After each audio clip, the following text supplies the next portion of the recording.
बिहार का एक जिला सिवान, जहां की मिट्टी से कई बड़े नाम निकले, लेकिन उनमें से एक ऐसा नाम भी था जिसके आगे पुलिस भी सोच समझकर कदम रखती थी। वो थे डॉक्टर मोहम्मद साहबुद्दीन।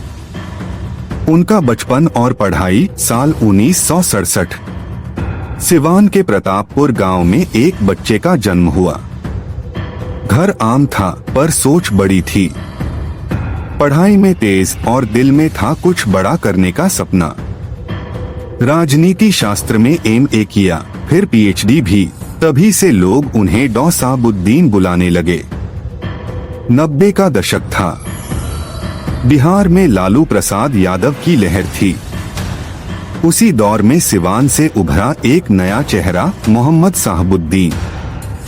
1990 में पहली बार विधायक बने और 1996 में लोकसभा पहुंचे। इसके बाद लगातार 4 बार सिवान से सांसद 1996, 1998, 1999 और 2004। सिवान में उस वक्त एक ही नाम चलता था, साहबुद्दीन साहब। लोग कहते थे यहाँ पुलिस नहीं, साहब का राज चलता है। अगर किसी का झगड़ा हुआ तो थाने जाने की जरूरत नहीं, सीधा साहब के दरबार में फैसला होता था। लोग कहते हैं उन्होंने डॉक्टरों की फीस से लेकर बाजार की कीमतें तक तय कर रखी थीं। कुछ के लिए वो भगवान जैसे थे तो कुछ के लिए डर का दूसरा नाम। लेकिन सियासत जितनी ऊंचाई देती है उतने ही गहरे साए भी साथ लाती है। साहबुद्दीन साहब पर एक एक कर कई केस दर्ज हुए, हत्या, अपहरण, अवैध हथियार, यहाँ तक कि जेएनयू छात्र नेता चंद्रशेखर प्रसाद की हत्या का आरोप भी उन पर लगा। 2005 में पुलिस ने उनके घर छापा मारा, हथियारों का जखीरा मिला और फिर शुरू हुआ पतन का सिलसिला। भले ही वो जेल गए, लेकिन उनका प्रभाव सिवान की गलियों में अब भी गूंजता रहा। जेल से ही उन्होंने जनता के लिए संदेश भेजे और उनकी पत्नी हेना शाहाब ने राजनीति में उनकी जगह ली।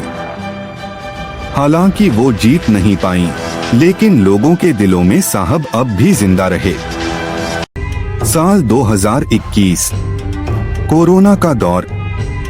1 मई को खबर आई, डॉक्टर मोहम्मद साहबुद्दीन नहीं रहे।